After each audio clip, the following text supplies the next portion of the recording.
اعوذ باللہ من الشیطان الرجیم بسم اللہ الرحمن الرحیم۔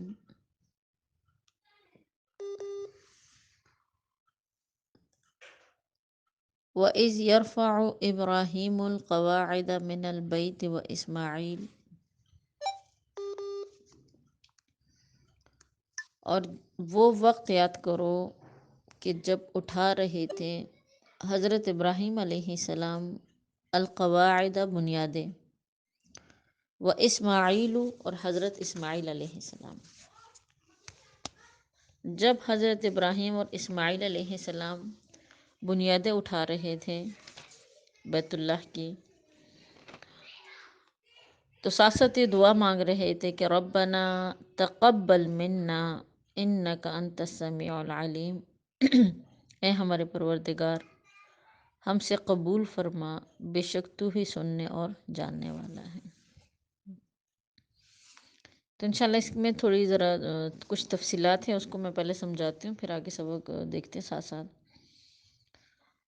سب سے پہلی بات تو یہ سمجھے کہ دیکھیں اللہ پاک نے جو اللہ کا گھر ہے، کعبہ ہے، رب کریم نے اس کو بہت زیادہ فضیلت عطا کی ہے۔ روایات میں آتا ہے کہ اللہ سبحانہ و تعالی نے زمین کے پیدا کرنے سے تقریباً 2000 سال پہلے بیت اللہ کا مقام پیدا فرما دیا تھا۔ یعنی ابھی زمین اور آسمان مطلب زمین کی پیدائش سے بھی پہلے اللہ پاک نے بیت اللہ کا جو مقام ہے نا اس کو پیدا کیا تھا۔ اچھا، یہ جو جگہ تھی جہاں پر اب کعبہ ہے، کہتے یہ مقام ایک سفید جاگ یعنی پانی پر قائم تھا۔ اس لیے کہ دیکھیں زمین کے نیچے پانی ہی پانی ہے، اور جس مقام پر بیت اللہ ہے یعنی کعبہ ہے، یہ جو جگہ ہے یہ تمام جگہوں میں سب سے اشرف اور معظم جگہ ہے۔ اللہ پاک نے زمین کو وجود بھی اسی طریقے سے دیا کہ نیچے جو پانی ہے اس کے اندر یعنی جیسے پانی جوش مارتا ہے تو یہ پانی بھی اسی طرح جوش مارتا تھا۔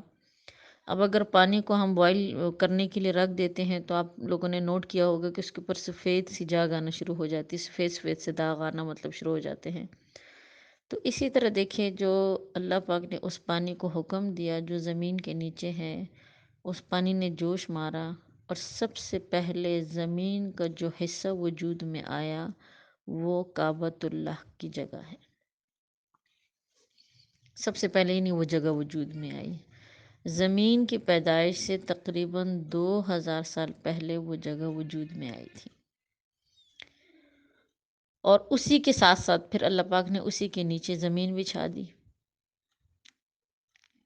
دوسری بات آپ یہ ذہن میں رکھیں کہ دیکھیں جیسے کعبہ میں ابھی آپ لوگ جو بہنیں وہاں پر گئی ہیں جن کو وہاں کی زیارت نصیب ہوئی ہے ان کو پتہ ہوگا کہ کوئی لمحہ ایسا نہیں ہے کہ بیت اللہ کا طواف نہ ہو رہا ہو۔ دن اور رات کی کسی گھڑی میں ایسی کوئی گھڑی نہیں گزرتی کہ جس میں طواف کبھی رکا ہو، ہاں صرف اوقات نماز میں، نماز کے جو اوقات ہوتے ہیں اس میں طواف رکتا ہے، وہ بھی کعبہ کے آگے لوگ جب سجدہ ریز ہوتے ہیں یعنی نماز پڑھتے ہیں اس کی طرف رخ کرتے ہیں۔ باقی 24 گھنٹے کے ٹائم میں کوئی ٹائم ایسا نہیں ہوتا کہ کوئی بندہ وہاں طواف نہ کر رہا ہو۔ 1 اور 2 والا تو مطلب حساب اور کتاب بھی نہیں ہے، وہاں پر ہزاروں میں مطلب لوگ طواف کر رہے ہوتے، ہزاروں میں نہ صحیح تو مطلب 100 بندے، 50 بندے، 30 بندے، یہ تو لازمی ہر گھڑی میں کسی نہ کسی گھڑی، اس لیے کہ کثرت سے لوگ کبھی کس ٹائم آ رہے، کبھی کس ٹائم آ رہے، کبھی کس ٹائم آ رہے، تو جس بندے کے لیے جو ٹائم آسان ہے تو کوئی رات میں، کوئی دن میں، کوئی تہجد کے ٹائم، کوئی آدھی رات میں، کوئی دن کے مختلف اوقات میں نہ وہاں پر یعنی طواف ہوتا ہے۔ تو دیکھیے میری بہنوں، اسی طرح اللہ کی شان ہے کہ جیسے انسان اس گھر کا طواف کرتے ہیں ہر لمحہ، تو اسی طرح اس کے نیچے جو ہے پانی بھی طواف کرتا ہے۔ یعنی زمین کے نیچے جو پانی ہے، جیسے زمین گھوم رہی ہے، ٹھیک ہے نا، اسی طرح نیچے وہ پانی جو ہے نا وہ بھی گولائی میں گھوم رہا ہے، اور وہی پانی اسی جگہ کا طواف کر رہا ہے۔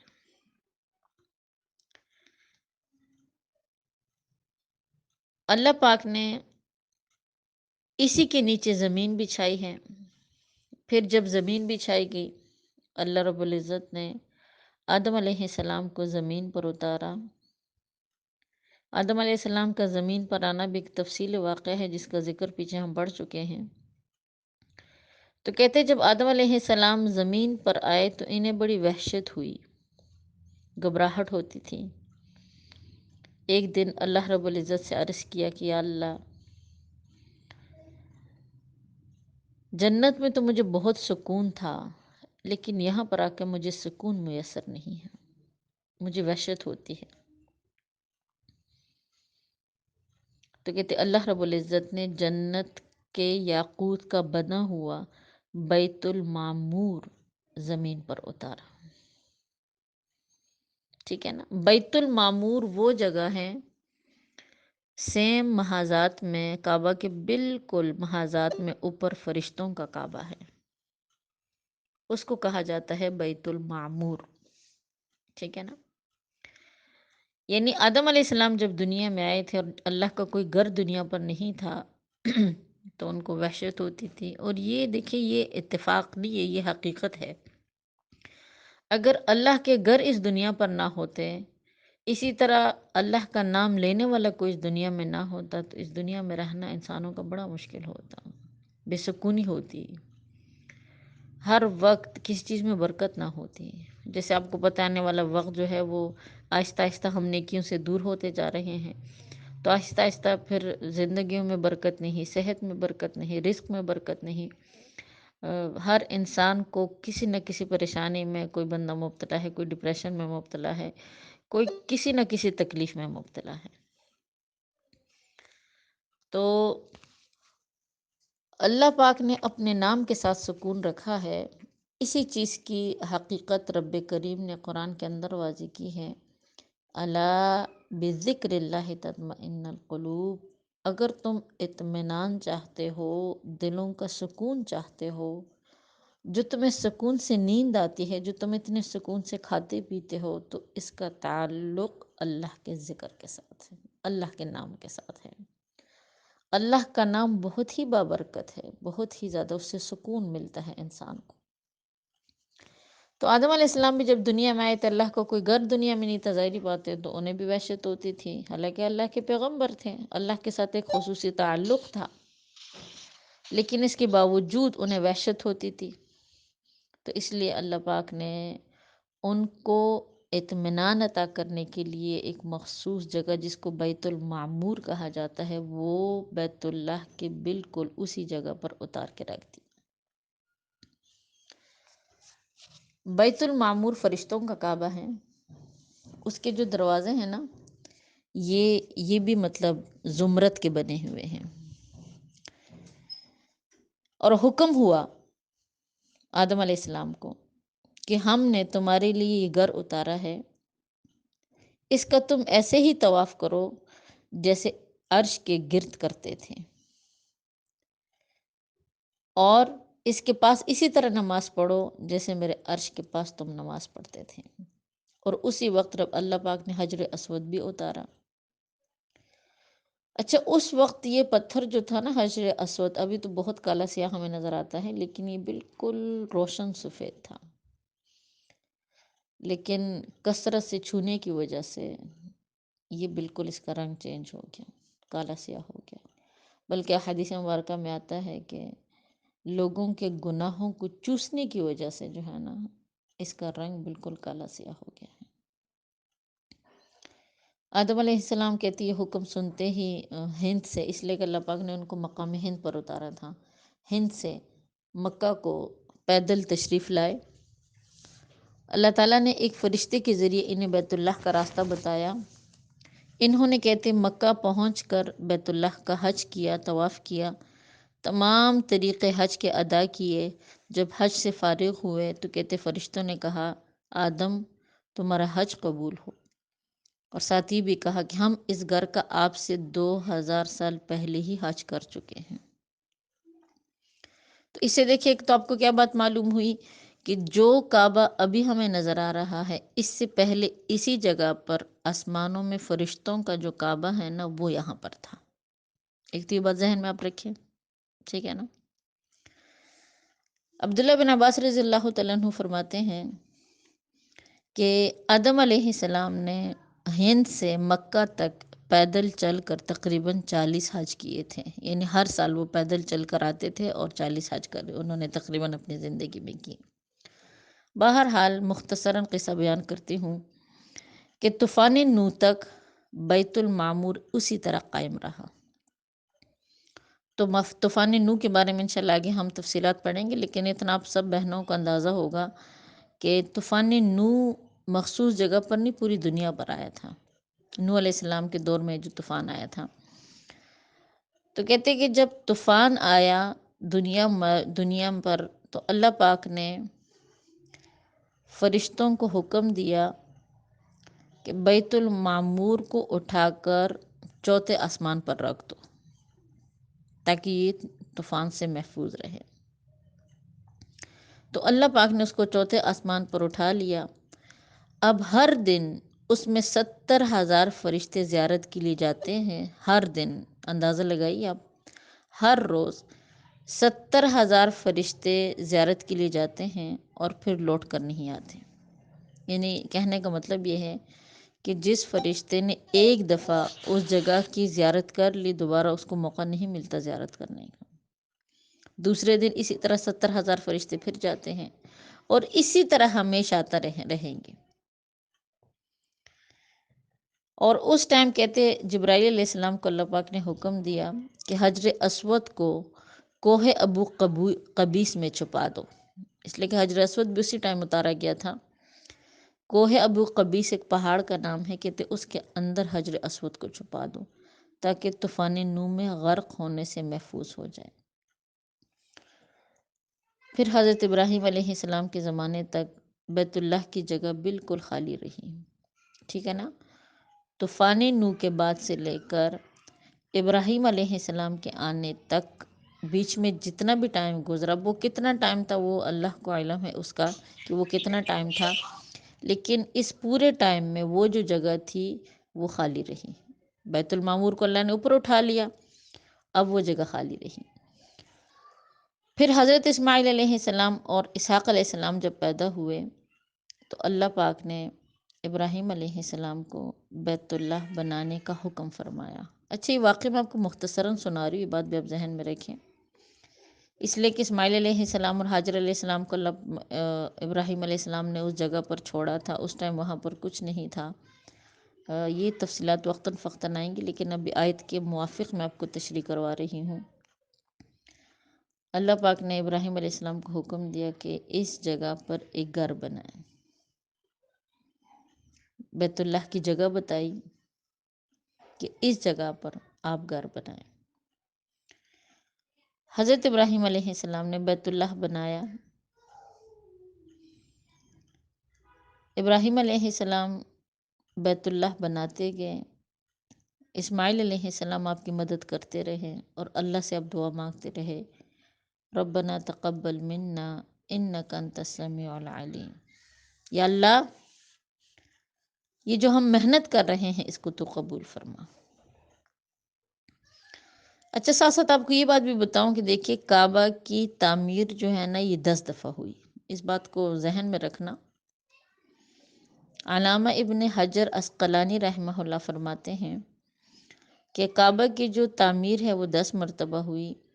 سب سے پہلے اسے فرشتوں نے بنایا، دوسری مرتبہ آدم علیہ السلام نے، تیسری مرتبہ حضرت شیس علیہ السلام نے، چوتھی مرتبہ حضرت ابراہیم علیہ السلام نے، پانچویں مرتبہ قوم عمالقہ نے، چھٹی مرتبہ قبیلہ جرہم نے، ساتویں مرتبہ قصہ بن کلاب نے، آٹھویں مرتبہ قبیلہ قریش نے، اور 9ویں مرتبہ عبداللہ بن زبیر رضی اللہ تعالیٰ عنہ نے، اور 10ویں بار جو اس کے اندر مزید توسیع ہوئی ہے وہ حجاج بن یوسف نے کی تھی۔ لیکن یہ بات ذہن میں رکھیں کہ ابراہیم علیہ السلام اور ان کے بعد کی جو تعمیر ہے نا، وہ تو تاریخ میں محفوظ ہے، ٹھیک ہے نا، ابراہیم علیہ السلام کی تعمیر اور اس کے بعد کی تعمیر. لیکن اس سے پہلے کی جو تعمیرات کا قرآن اور سنت یا مطلب کوئی ٹھوس ثبوت ہمارے پاس نہیں اس سے پہلے کی تعمیرات کا، کہ بھئی شیسیٰ علیہ السلام نے آیا واقعی اس کی تعمیر کی تھی یا نہیں، آدم علیہ السلام نے واقعی کی تھی یا نہیں، اس کی مطلب کوئی پکی دلیل موجود نہیں. ہاں، ابراہیم علیہ السلام کے بعد سے لے کر جو اس کی تعمیراتی کام اس میں ہوا ہے نا، وہ تمام اس میں موجود ہیں، احادیث میں موجود ہے، دلائل میں موجود ہیں. عبداللہ بن عباس رضی اللہ تعالیٰ عنہ فرماتے ہیں، جو مفسر قرآن ہیں، کہ ابراہیم علیہ السلام نے بیت اللہ کو 5 پہاڑوں کے پتھر سے بنایا. یہ جو کعبہ میں پتھر لگے ہیں نا، کہتے یہ 5 پہاڑوں سے لیے گئے ہیں. نمبر 1 طور سینا، جس کا ذکر قرآن کے اندر آتا ہے، والطور والطور سینین، ٹھیک ہے نا. نمبر 2 طور زیتہ، یہ بھی پہاڑ کا نام ہے. لبنان، یہ بھی ایک پہاڑ کا نام ہے جو ملک شام کا پہاڑ ہے. جودی، جس میں حضرت نوح علیہ السلام کی کشتی ٹھہری تھی. اور نمبر 4 جزیرہ. اور نمبر 5 کوہ ہرا، یعنی ہرا پہاڑی جو ہے. یہ 5 پہاڑ ہیں کہ اس کے اندر سے مطلب پتھر لیے گئے اور اس سے کعبۃ اللہ کی تعمیر کی گئی. اسی طرح حجر اسود کی تعمیر کو جب پہنچے تو کہتے ہیں حضرت ابراہیم علیہ السلام نے اسماعیل علیہ السلام سے کہا، یعنی جب حجر اسود تک پہنچے نا، جہاں پر حجر اسود اب لگا ہوا ہے، اس کی تعمیر تک پہنچے، تو ابراہیم علیہ السلام نے اسماعیل علیہ السلام سے کہا کہ یہاں کوئی خوبصورت سا پتھر لگانا چاہیے تاکہ لوگوں کے واسطے ایک علامت ہو جائے. اسماعیل علیہ السلام وہ خوبصورت پتھر لائے. ابراہیم علیہ السلام نے فرمایا کہ اس سے بھی عمدہ پتھر لاؤ، یہ صحیح نہیں ہے. اسماعیل علیہ السلام پھر تشریف لے کر گئے تو جس جگہ پر حجر اسود کو جبرائیل علیہ السلام نے چھپایا تھا، کوہ ابو قبیس، وہاں چلے گئے. جب کہتے اسماعیل علیہ السلام اس پہاڑ کے قریب گئے تو اس پہاڑ نے خود اسماعیل علیہ السلام کو مخاطب کر کے کہا کہ آپ کی ایک امانت میرے پاس موجود ہے، اسے لیجیے. اور اسماعیل علیہ السلام نے کہتے حجر اسود وہاں سے وہ لے لیا اور اس جگہ قائم کر دیا.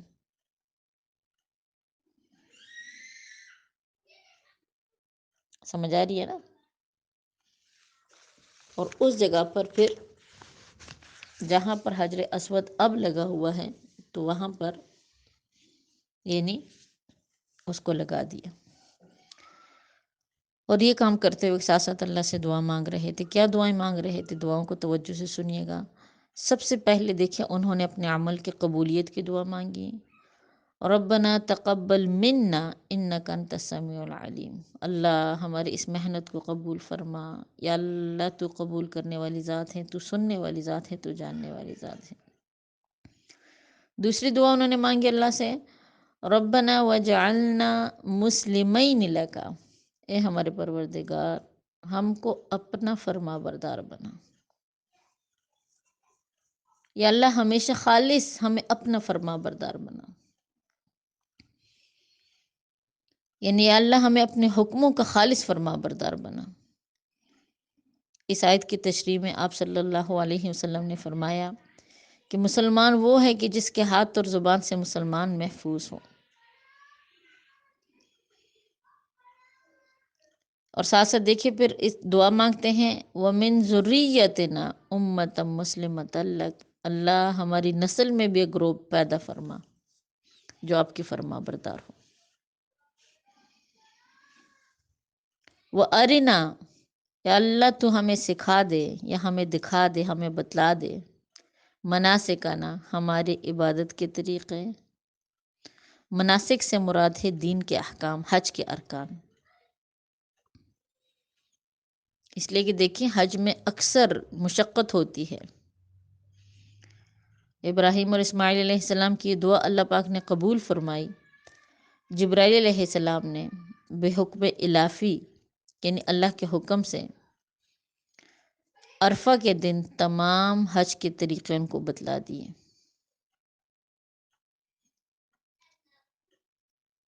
ٹھیک ہے نا؟ جب حضرت ابراہیم اور اسماعیل علیہ السلام کہتے میدان عرفات میں پہنچے تو حضرت جبرائیل علیہ السلام نے کہا کہ ابراہیم آپ نے سب مناسک یعنی سب جگہ پہچان لیے؟ فرمایا ہاں پہچان لیے۔ تو اسی دن سے اس مقام اور اس جگہ کا نام عرفہ ہو گیا کہ ہم نے ہاں پہچان لیا۔ عرفہ کا معنی بھی ہوتا ہے پہچان لینا۔ وَتُبْ عَلَيْنَا، اور تیسری دعا مانگتے ہیں وَتُبْ عَلَيْنَا، اللہ ہماری دعاؤں کو قبول فرما، ہماری توبہ قبول فرما۔ ویسے تو دیکھیں میں آپ کو ایک بات بتاؤں کہ دنیا میں جتنے بھی پیغمبر آئے ہیں نا وہ تمام معصوم ہے، تمام کبیرہ صغیرہ گناہوں سے وہ پاک صاف ہیں۔ پیغمبر جتنے بھی ہوتے ہیں وہ معصوم ہوتے ہیں، لیکن اس کے باوجود انہوں نے امت کی تعلیم کے لیے یہ دعا کی کہ جب بھی وہاں پر جاؤ اس معزز جگہ پر اللہ سے ضرور اپنے گناہوں کی معافی مانگا کرو۔ تو فرمایا وَتُبْ عَلَيْنَا، اللہ تو ہماری توبہ قبول فرما، اِنَّكَ أَنْتَ التَّوَّابُ الرَّحِيمُ، بے شک اللہ تو معاف کرنے والا اور تو رحم کرنے والا ہے۔ ٹھیک ہے نا؟ تو ایک تو دیکھیے آگے انشاءاللہ اگلی دعا کی بات بتلاتی ہوں۔ ان دعاؤں سے پہلے جو سبق ہمیں حاصل ملتا ہے وہ یہ ہے کہ ہمیشہ جب بھی کوئی نیک کام کرے سب سے پہلے اس کی قبولیت اللہ سے مانگے یا اللہ اس کو قبول فرما دے۔ اس لیے کہ جو بھی نیک عمل ہم کرتے ہیں اس کے لیے کوئی نہ کوئی تکلیف تو اٹھاتے ہی ہے، مشقت تو اٹھاتے ہیں۔ مثال کے طور پر بھی ایک کلاس ہے، اس کے لیے ہمیں اس ٹائم پہ اپنے آپ کو فارغ کرنا ہے، بیٹھنا ہے، توجہ دینی ہے، بہت ساری چیزوں کو ہم چھوڑتے ہیں، جو بھی ہے یعنی اپنے حد تک ہر بندہ ایک تکلیف کے لیے اٹھا رہا ہے۔ تو سب سے پہلی بات یہ ہوتی ہے کہ جو بھی نیک عمل ہو، سنت ابراہیمی یہی ہے کہ ہمیشہ اس کام کے لیے انسان کیا کرے؟ قبولیت کی دعا مانگے۔ یہی قرآن کی تعلیم ہے کہ ایک تو ہم مشقت اٹھا رہے ہیں، اگر وہ قبول بھی نہ ہو تو پھر اس کا مطلب ہے کہ کوئی فائدہ ہی نہیں ہے۔ دوسری بات، ہمیشہ اللہ پاک سے اللہ کے جو صحیح ایک تو ہوتا ہے نا دین پر چلنا۔ آج کل ہر بندہ دعویٰ کرتا ہے کہ میں دین ہی پر چل رہا ہوں، لیکن آیا ہم دین پر واقعی صحیح طریقے سے چل رہے ہیں؟ یعنی ہمیں واقعی دین کے تقاضوں کا پتہ ہے؟ مثال کے طور پر آپ کو بتا رہی ہوں، ٹھیک ہے نا؟ جیسے ہم نماز پڑھ رہے ہیں، فرض نماز پڑھ رہے ہیں، ٹھیک ہے نا؟ اب جب فرض نماز پڑھتے ہیں ہم اللہ اکبر کہہ کے نیت باندھتے ہیں، تو کیا اس نماز کے اندر جتنے بھی طور طریقے ہیں وہ ہمیں معلوم ہے یا نہیں ہے؟ اور اگر ہمیں معلوم ہے تو کیا اس پر ہمارا عمل ہے کہ نہیں ہے؟ اس لیے کہ دیکھیے نماز جب ہم شروع کرتے ہیں تو نماز کے اندر کچھ فرائض ہوتے ہیں، کچھ سنتیں ہوتی ہیں، کچھ چیزیں مستحب ہوتی ہے۔ تو آیا ان فرائض کو ہم صحیح طریقے سے ادا کر رہے ہیں یا نہیں؟ سنتوں کو ادا کر رہے ہیں یا نہیں؟ واجبات کا خیال رکھ رہے ہیں یا نہیں؟ تو اسی کو کہتے ہیں کہ ربنا وجعلنا مسلمین لک، اللہ ہمیں صحیح معنوں میں اپنا فرما بردار بنا دیجیے تاکہ آپ کے جو احکامات ہیں اس کو ہم صحیح معنوں میں ادا کر سکیں۔ اور اس چیز کی اہمیت آہستہ آہستہ ہمارے دلوں میں، ہماری اولادوں کے دلوں میں ختم ہوتی جا رہی ہے۔ دین کو سیکھنا آج کل ایک بہت مشکل کام ہو گیا ہے، حالانکہ یہی چیز اصل ہے، یہی ہمارے ساتھ قبر میں جانی ہے، یہی ہمارے ساتھ حشر میں ہونی ہے۔ روزہ رکھتے ہیں تو کیا اس روزے کے جو مسائل ہے وہ ہمیں معلوم ہے کہ نہیں ہے؟ پاکی کے مسائل ہمیں معلوم ہے کہ نہیں ہے؟ غسل کرتے ہیں تو کیا ہمیں پتہ ہے کہ اس میں کتنی چیزیں فرض ہیں یا نہیں؟ تو اسی چیز کو ابراہیم علیہ السلام نے مانگا، اور قرآن کے اندر اللہ پاک نے ان کی دعا نقل کر دی تاکہ لوگوں کو معلوم ہو کہ دیکھو دین کو سیکھنا کتنا ضروری ہے۔ جب دین کا علم ہوگا تو تبھی ہم صحیح طریقے پر عمل کر سکیں گے۔ اور تیسری دعا انہوں نے مانگی کہ صرف اس چیز کو اپنے حد تک محدود نہ رکھو، اپنی اولاد کے لیے بھی اللہ سے مانگو اور اپنی اولاد کو بھی دین سکھاؤ۔ فرمایا من ذریتنا امتا مسلمتا لک، اللہ ہماری نسل کو بھی اپنا فرما بردار بنا دے کہ وہ صحیح طریقے سے تیرے دین پر چلے۔ آگے پھر حج کی بات آ گئی، اور اگلی دعا کہ انسان کو معلوم ہو کہ بھئی یہ قبولیت کا وقت ہے یا پھر اللہ کی رحمت کی توجہ کا وقت ہے، تو ہمیشہ اللہ سے اپنے گناہوں پر معافی مانگنی چاہیے۔ اسی طرح اگلی آیت میں پھر انہوں نے دعا مانگی ربنا وابعث فیہم رسولا منہم، اللہ میری اولاد میں تو اس رسول کو پیدا کر۔ محمد صلی اللہ علیہ وسلم کی ذات کی طرف اشارہ ہے۔ اللہ تعالیٰ نے اس دعا کو بھی قبول فرمایا، بلکہ روایات میں آتا ہے کہ آپ صلی اللہ علیہ وسلم نے فرمایا کہ آدم علیہ السلام ابھی یعنی وہ پانی اور مٹی کے درمیان تھے، مگر میں اللہ کے نزدیک خاتم النبیین تھا۔ پھر آپ صلی اللہ علیہ وسلم نے صحابہ کو مخاطب کر کے فرمایا کہ میں تمہیں اپنی شروع کی حالت بتاؤں، میں ابراہیم کی دعا، عیسیٰ کی بشارت اور اپنی ماں کا خواب ہوں، جو کہ میری پیدائش کے وقت میری ماں نے دیکھا تھا۔ کیا خواب دیکھا تھا؟ کہ مجھ سے ایک نور نکلا ہے، یعنی ان کی والدہ بی بی آمنہ، انہوں نے خواب دیکھا کہ مجھ سے ایک نور نکلا ہے کہ اس کی روشنی سے شام کے محل روشن ہو گئے ہیں۔ اور ابراہیم علیہ السلام نے ان کے لیے دیکھیے کافی ٹائم پہلے، اس لیے کہ ابراہیم علیہ السلام کا جو شمار ہے نا پیغمبروں میں، یہ شروع کے انبیاء میں ہیں، بالکل ابتدائی انبیاء میں آپ آئے ہیں، مطلب آخر میں نہیں ہے، شروع کے انبیاء میں آپ کا شمار ہے۔ اس وقت انہوں نے اللہ سے دعا مانگی کہ اللہ وہ جو پیغمبر کہ جس کی ذریعے سے آپ نے اس دنیا کو وجود دیا ہے، اللہ اس پیغمبر کو میرے اولاد میں سے کر دے۔ اور اس وقت ابراہیم علیہ السلام نے آپ صلی اللہ علیہ وسلم کی زندگی کے مقاصد بتلا دیے، اللہ اس رسول کو میری اولاد میں کر دے کہ جس رسول کی زندگی کا مقصد ہی کیا ہوگا کہ یتلو علیہم آیاتکا، کہ جو پڑھے ان پر تیری آیتیں۔ اللہ اس پیغمبر کی زندگی کا مقصد ہی تلاوت قرآن ہوگا۔ آیات سے مراد توحید اور نبوت کی آیات ہیں۔ وَيُعَلِّمُهُمُ الْكِتَابَ، اللہ اس پیغمبر کی زندگی کا مقصد ہی تعلیم اور تعلم ہوگا، کتاب سکھانا۔ والحکمہ، اور حکمت، حکمت سے مراد احادیث ہیں، سنت ہیں۔ وَيُزَكِّيهِمْ، اللہ اس پیغمبر کی زندگی کا مقصد ہی تزکیہ نفس ہوگا۔ تزکیہ نفس کیا؟ یعنی باطنی گناہوں سے پاکی۔ تزکیہ نفس کا جو سب سے ادنا ترین درجہ ہے نا، وہ ہے شرک، شرک کو چھوڑنا۔ اور تزکیہ نفس کا اعلیٰ ترین درجہ ہے تمام گناہوں کو چھوڑ دینا۔ انک انت العزیز، اللہ تو غالب ہے، رب کریم تو ان تمام چیزوں کو کرنے پر قادر ہے۔ الحکیم، اللہ تو حکمت والا ہے، تو صاحب تدبیر ہے، تجھے معلوم ہے۔ تو یہ دعائیں تھی کس کی؟ حضرت ابراہیم علیہ السلام کی۔ اور کس وقت؟ جب کعبۃ اللہ کی بنیاد بن رہی تھی، کعبۃ اللہ کی تعمیر ہو رہی تھی، اللہ پاک نے ان کی ساری دعائیں قبول کر دی۔ اسی طرح میری بہنوں، آج تک جو شخص وہاں پر اخلاص نیت سے جو بھی دعا مانگتا ہے، جیسے اللہ پاک نے ابراہیم علیہ السلام کے اللہ پاک نے دعائیں قبول کی، اللہ پاک سب کی دعائیں قبول کرتے ہیں، تمام ایمان والوں کی دعائیں قبول ہوتی ہیں اس جگہ پر۔ ہاں لیکن کبھی دیر اور کبھی جلدی، یہ بات ضرور ہوتی ہے، لیکن قبول ضرور ہوتی ہے۔ ابراہیم علیہ السلام کی دعائیں بھی تو قبول ہوئی، اللہ کے پیغمبر کے لیے انہوں نے دعا مانگی، قبول تو یہ بھی ہوئی، لیکن دیکھیں ابراہیم علیہ السلام کی ہڈیاں بھی گل گئی ہوں گی میرے خیال میں، کتنے عرصے بعد ان کی یہ دعائیں قبول ہوئی ہیں۔ اللہ پاک نے انہی کے اولاد میں سے پیغمبر صلی اللہ علیہ وسلم کو مبعوث کیا، لیکن آپ خود سوچیں ابراہیم علیہ السلام ابتدائی انبیاء میں سے تھے، آپ علیہ السلام آخری پیغمبر تھے، قبول تو اللہ نے ان کی یہ دعا بھی کی، لیکن آپ دنیا میں تو نہیں تھے نا۔ اس لیے دیکھیں میری بہنوں، دعائیں ہماری بھی قبول ہوتی ہے، اللہ ہماری بھی سنتا ہے، وہی رب ہے، وہی مقامات ہیں، وہی قبولیت کی گھڑیاں اوقات ہیں، ہم بھی ایمان والے ہیں، اللہ ہماری بھی سنتا ہے، لیکن شرط یہ ہے کہ انسان کو جلد بازی نہیں کرنی چاہیے۔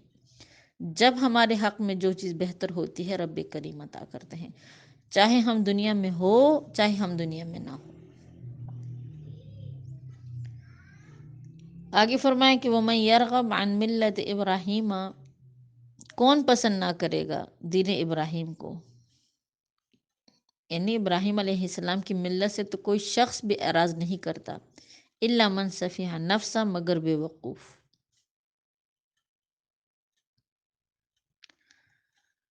اس کا شان نزول آپ سمجھ لیں کہتے عبداللہ بن سلام رضی اللہ تعالیٰ عنہ یہ پہلے یہودی تھے لیکن بعد میں مسلمان ہو گئے تھے۔ انہوں نے سلمہ اور مہاجر، یہ دونوں ان کے بھتیجے تھے، انہیں اپنے بھتیجیوں سے کہا، بھتیجوں سے، کہ تم لوگ بھی مسلمان ہو جاؤ۔ تم خوب جانتے ہو کہ اللہ رب العزت نے تورات میں فرمایا ہے کہ میں اسماعیل کی اولاد میں ایک نبی پیدا کروں گا اور اس کا نام پاک ان کا احمد صلی اللہ علیہ وسلم ہوگا۔ ان پر جو ایمان لائے گا وہ ہدایت پائے گا اور جو ایمان نہیں لائے گا وہ ملعون ہوگا۔ تو کہتے اس میں سے ایک بھتیجا سلمہ جو تھا وہ اپنی چچا کی نصیحت سن کر مسلمان ہو گیا، اور جو دوسرا بھتیجا تھا مہاجر، اس نے صاف انکار کر دیا۔ تو ان کے بارے میں اللہ پاک نے آیت نازل کی کہ من یرغب عن ملت ابراہیم الا من سفیہ نفسا، جو شخص بھی ملت ابراہیم سے اعراض کرے گا وہ بے وقوف ہوگا،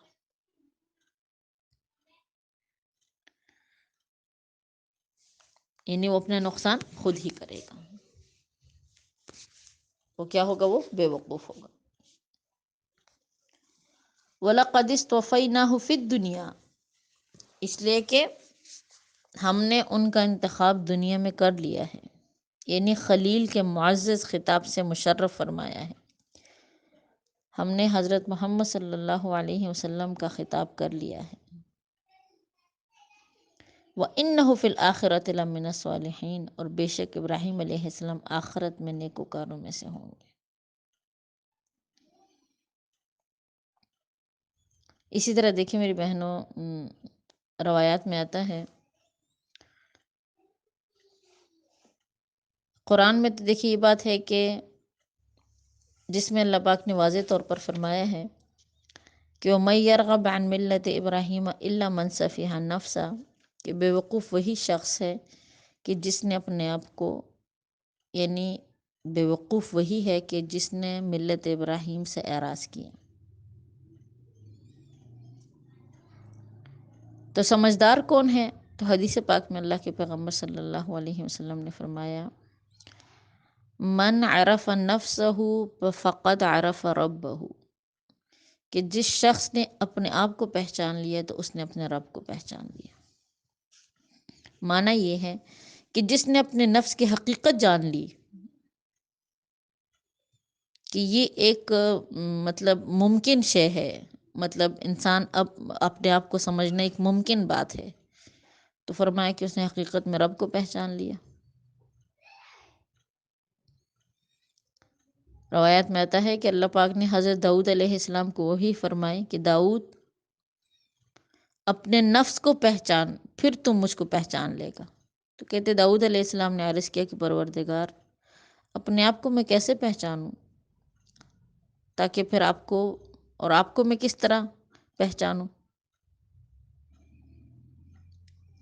اللہ کی طرف سے وہی آئی کہ اپنے نفس کو اس طرح پہچانو کہ عاجزی اختیار کرو، تکبر نہ کرو،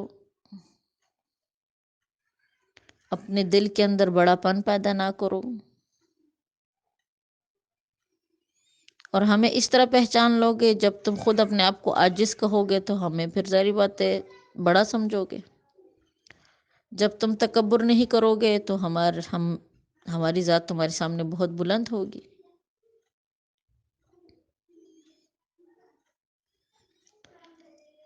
وَلَقَدِ اصْطَفَيْنَاهُ فِي الدُّنْيَا، اور ہم نے ان کا انتخاب کر لیا ہے دنیا میں، اور بے شک وہ آخرت میں سے نیکوکاروں میں سے ہوں گے۔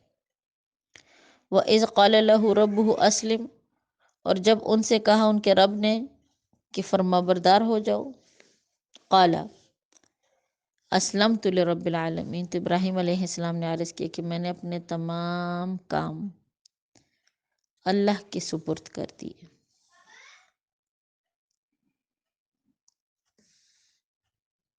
یعنی اپنے دین اور عبادات کو اخلاص نیت سے کرو۔ عبداللہ بن عباس رضی اللہ تعالیٰ عنہ فرماتے ہیں کہ یہ خطاب اس وقت فرمایا تھا جب حضرت ابراہیم علیہ السلام غار سے نکلے تھے، تو اللہ پاک نے انہیں حکم دیا کہ اسلم، فرما بردار ہو جاؤ۔ تو قال، انہوں نے فرمایا کہ اسلمت لرب العالمین، کہ میں نے اپنے تمام کام اللہ کے سپرد کر دیے. یعنی آپ کی اس تسلیم کا ثمرہ یہ ہوا کہ جب نمرود نے آپ کو آگ میں پھینکا تو فوراً جبرائیل علیہ السلام تشریف لائے اور کہتے انہوں نے کہا کہ کوئی حاجت؟ ابراہیم علیہ السلام نے فرمایا کہ تمہاری تو حاجت نہیں. تو کہا پھر اللہ سے سوال کرو. فرمایا کہ میرا حال اسے خوب معلوم ہے، مجھے سوال کرنے کی حاجت نہیں. تو اللہ پاک نے اس تسلیم یعنی اللہ کے رضا پر راضی ہونے کی اس کیفیت کی وجہ سے اللہ پاک نے ابراہیم علیہ السلام کے لیے اس آگ کو گلزار بنا دیا. اس آگ نے ذرا برابر بھی ابراہیم علیہ السلام کو نقصان نہیں پہنچایا. یہ کب؟ کہ جب انہوں نے اللہ کے رضا میں اپنی رضا سمجھی.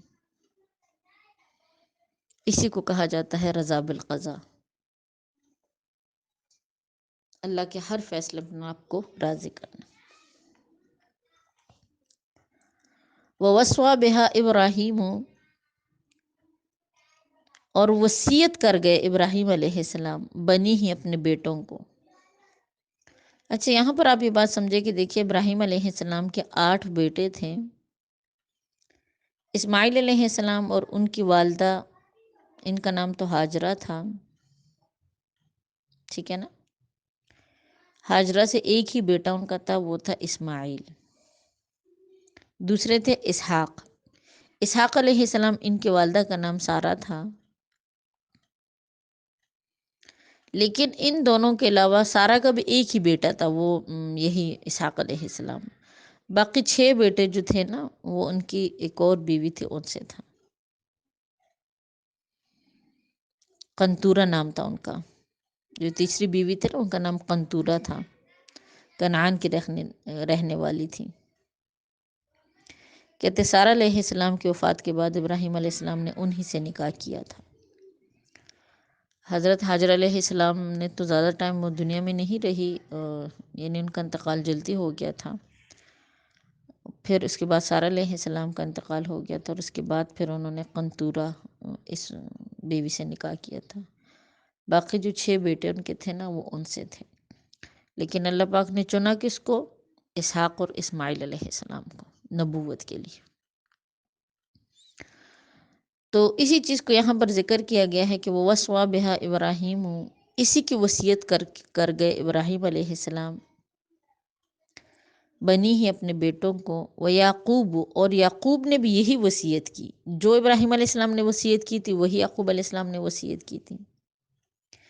مطلب یہ ہے کہ جس طرح ابراہیم علیہ السلام نے اپنے 8 بیٹوں کو وصیت کی تھی، اسی طرح یعقوب علیہ السلام نے بھی اپنے 12 بیٹوں کو یہی وصیت کی تھی. کیا وصیت؟ دونوں کی وصیت قرآن نے نقل کی ہے. ایک ہی وصیت ہے، یا بنیا، اے میرے بیٹو، ان اللہ اصطفی لکم الدین، تمہیں اللہ نے چن لیا دین کے لیے.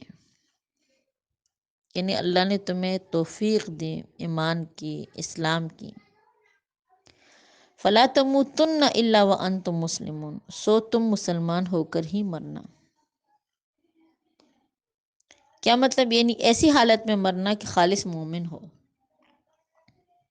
اپنے امور کو اللہ کے سپرد کر چکو ہو.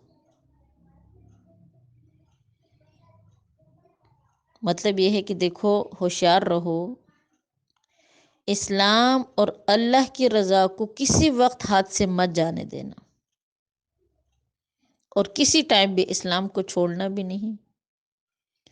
ایسا نہ ہو کہ تمہیں موت آ جائے، اور ایسی موت میں خیر نہیں.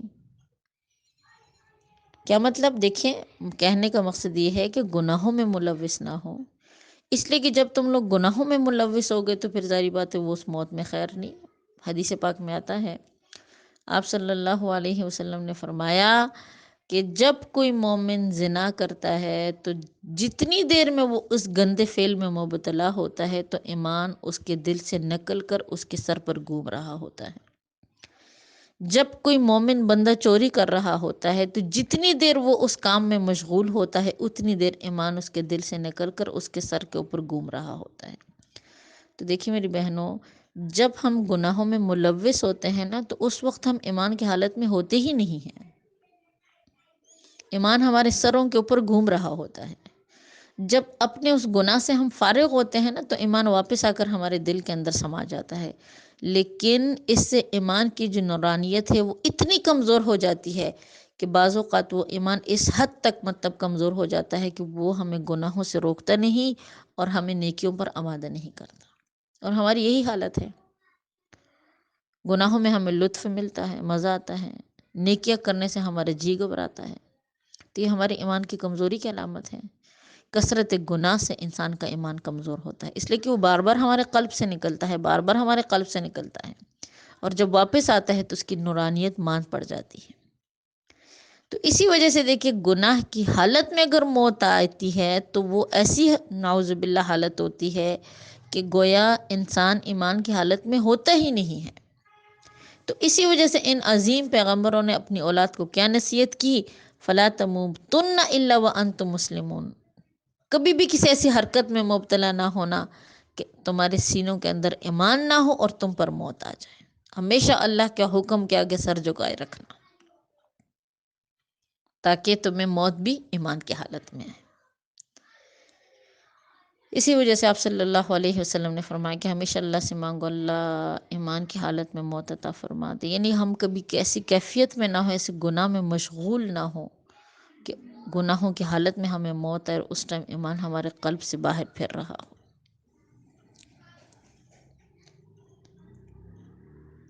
وآخر دعوانا الحمدللہ رب العالمین۔